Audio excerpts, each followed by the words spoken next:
Hey class, so this week we are going over the sociology of politics.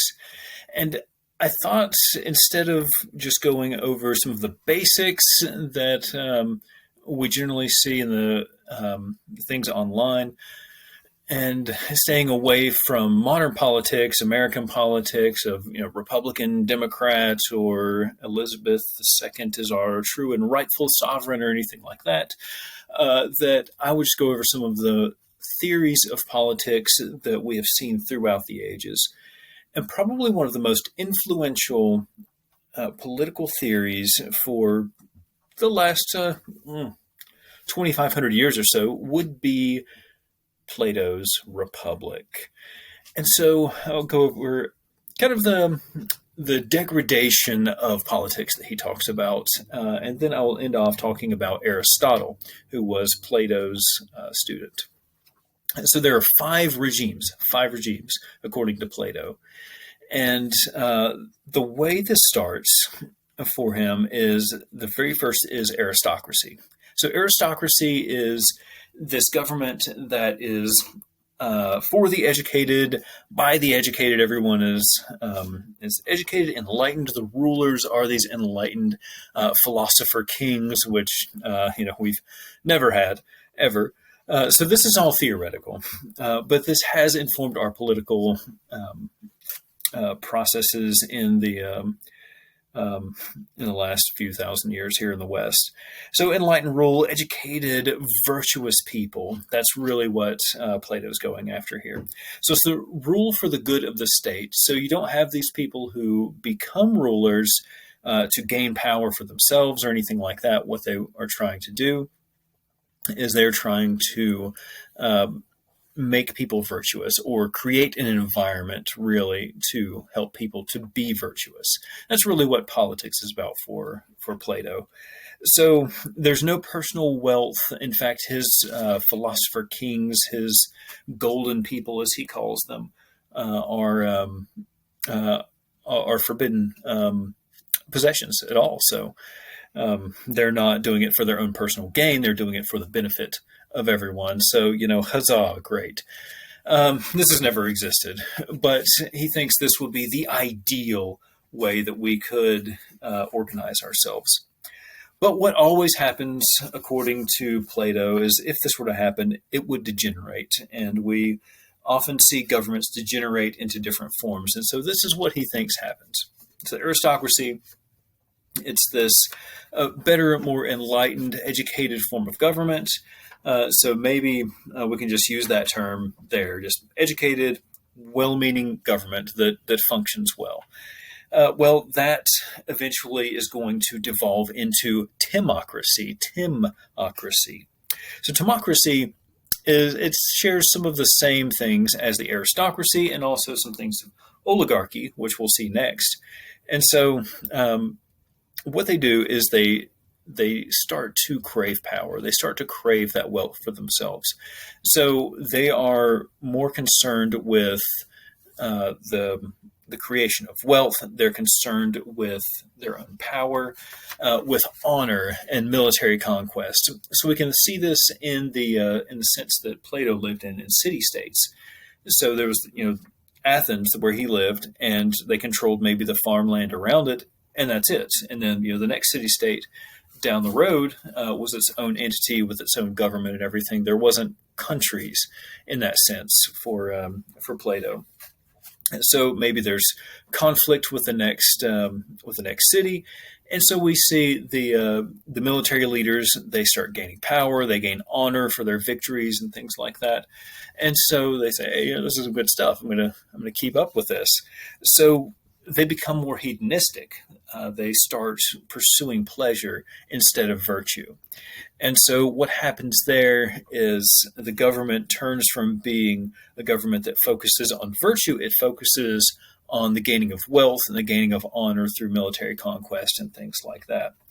So it's very wasteful. And then another class of people starts to come up who sees the problems of the timocracy and the degeneration of that. And so it degenerates into an oligarchy. So the timocracy has conquered the neighbors. There's stability. There's not this need or want for military honors anymore. And so the only thing that's left is the creation of wealth. And so we see an oligarchy come next. So the timocracy collapses in on itself and becomes an oligarchy. So the oligarchy is just about the creation of wealth, and those who have the wealth and have the means of production and all those things are the ones who are in control. So the biggest difference in virtue here is they're maybe virtuous in the sense that they are going to try to make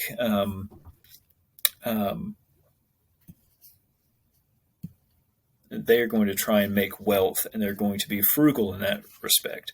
But they're not really going to be virtuous in any other respects as far as like ethics and things like that. So they're going to eventually start making some poor decisions, and they're going to also disenfranchise those who may be wise but are also poor. So if you're someone who doesn't have property, you don't have power or anything like that, then you're going to be excluded from that political process. And so only the rich have the power, and the rich maybe not are always that smart. So that's going to be a problem. So the oligarchy is going to be ruled by this rich fat cat elite who controls everything, and then more and more people are getting pushed into that lower class of disenfranchised people. And so they're not really going to appreciate that. And so eventually almost everyone's in there except for a few of the oligarchs. And so these people start to push for something better. They want the enfranchisement they used to have.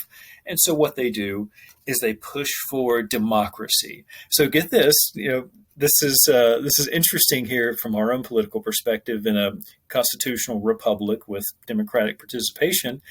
Plato's like, all right, we've got aristocracy, then democracy, then oligarchy, and the next worst thing is democracy. Oh no! So he doesn't like democracy that much, but he's got some good reasons for it. So listen to what Plato has to say. Democracy, in his sense, was majority rule. This is just a direct democracy. Everyone gets to vote on the rules and whatever else. And so simple majority gets to do whatever they want. And if you read the Apology of Socrates, you will see why Plato doesn't like, which was written by Plato. You will see why he doesn't like it, because the city of Athens voted to execute Socrates, Plato's teacher, for corrupting the youth, which was basically him just pestering people and asking them questions in the marketplace. So democracy, oligarchy degenerates and is overthrown into a democracy. And so the democracy, it is where freedom is the chief good, just freedom. So virtue's not even in this anymore for Plato. So he thinks that the democracy is going to put freedom over every other thing. So that's over safety, that's over virtue, respect for fellow man, economic issues, whatever else. So everything is just freedom. And so what he thinks is this freedom leads to a lack of discipline, a lack of virtue, a lack of self-control and control for the city, and it leads to chaos. It leads to disorder. And so no one can do very much of anything because it is all just voting for whatever pleases us today. And so he thinks this is very dangerous, and it turns into kind of a mob rule. So there's no order. Power is in the hands of everyone, and basically in the hands of no one because of that. And so there's no discipline in society. There's only chaos. And to maintain order, to keep the state from just collapsing, it devolves into tyranny. So the tyrant seizes control to maintain order. And so this is no better than democracy, according to Plato, because the tyrant was brought up by democracy. So he has no virtue in himself. He is only wanting order for maybe economic or security reasons, but he's not a virtuous person. So he murders his political rivals. He murders whoever he needs to. So he has no virtue, no moderation, and that this is a miserable state. This is a terrible state for him and for anyone who lives in this kind of society. So Plato thinks that this is kind of how governments devolve from a good-intentioned, well-functioning government through these different stages of government. So maybe you can look at different examples in history, the French Revolution, the revolution here, or modern politics. I don't know. Is it always following this kind of trajectory? Maybe, maybe not. We'll see. I'll leave that up to you guys to contemplate. A lot of smart people have read Plato's Republic and thought about that for a long time. And he's not very cynical. He's very much of the opinion that politics is a natural thing. Politics and government is there to provide the environment for virtue to take place, for people to live virtuous lives. It's not until we get until the early modern period with Niccolo Machiavelli that we start to see this cynical approach where Machiavelli says that all politics is force and fraud. So very different opinion on that, though Machiavelli had been exiled and put under house arrest, so you can see why he might have been just a teeny bit mad about politics in general. So let me finish off with Aristotle. Aristotle was Plato's student, and he was very much of a similar opinion to Plato on a lot of these things. His main thing was that aristocracy is not the best, that Plato's so-called republic is not the best. Whatever is the best is whatever's good for that culture. And he went around and collected constitutions from all of the city-states. And in fact, it is because of his project that we have a lot of the constitutions of Athens, Sparta, and many of these other places. And so he says that the best way to have a government, the best form of government, is whichever form of government is able to provide the environment for virtue. So he uses this term called eudaimonia, which basically means like good spirit or great spirit in Greek. It is oftentimes translated as flourishing. So his theory is that government should be there to help us flourish as human beings. And in fact, he thinks that we are naturally inclined towards government, towards politics. He starts his work in ethics with the Nicomachean Ethics. And at the end of that, it ends with politics. So he talks about personal virtue for this entire book. In the last few chapters, he says that personal virtue is basically the same as political virtue, that the two are the same. We are naturally political animals, that it is our very nature to be political, to organize in these ways.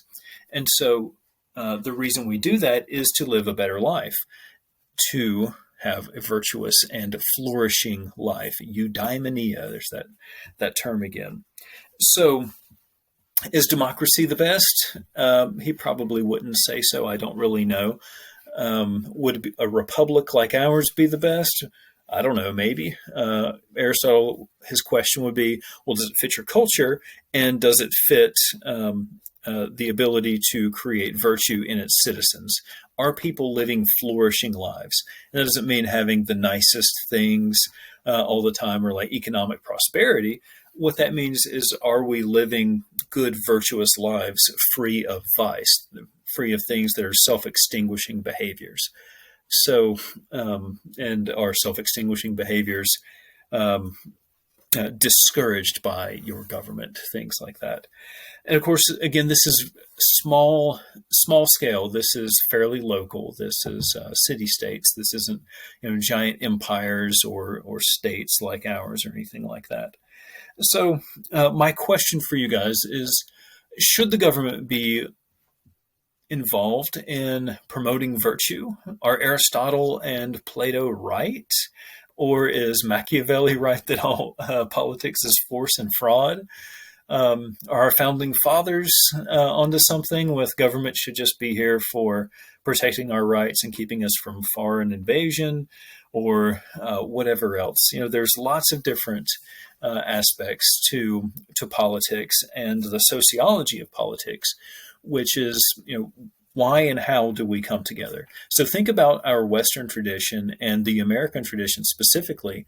We have this belief of kind of this rugged individual spirit, that we come together in a constitutional republic to protect our rights, et cetera, which will be different from, say, maybe people in Thailand who have a king who they believe is semi-divine or whatever, or Korea or Japan or something like that. So we have cultural assumptions on what government should even mean and what the role of government is.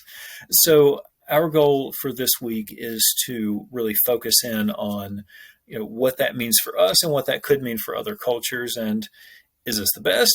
I don't know. I'm not making any kind of judgments on that. My goal here and my goal for you guys is to understand the political process and why we want to organize in those ways. So if you're doing that, then you're doing a good job. I'll see you guys next time.